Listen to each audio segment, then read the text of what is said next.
Ramlan sebut telah pisah rumah tapi masih berkomunikasi dengan Aufar Hutapea. Ola Ramlan mengakui telah pisah rumah dari suaminya Aufar Hutapea. Hal itu dikatakannya usai menjalani sidang cerai lanjutan di Pengadilan Agama Jakarta Selatan Senin 23 Mei 2022. Kendati demikian, Ola Ramlan masih menjalin komunikasi dengan baik dengan Aufar Hutapea.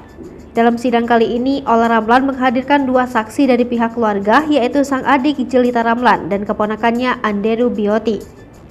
Sebagai informasi, presenter Ola Ramlan dikabarkan mendaftarkan gugatan cerainya terhadap Aufar Hutapea pada 23 Maret 2022 silam. Ola mendaftarkan gugatan cerai ke Pengadilan Agama Jakarta Selatan melalui e-court atau online setelah menjalani hubungan rumah tangga selama 10 tahun lamanya. Selain menggugat cerai, Ola Ramlan turut mengajukan hak asuh anak. Gugatan cerai itu telah terdaftar di Pengadilan Agama Jakarta Selatan 23 Maret 2022.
Hai pemirsa Sri Popo TV, jangan lupa komen, like, dan subscribe, serta tonton terus berita-berita terupdate lainnya ya.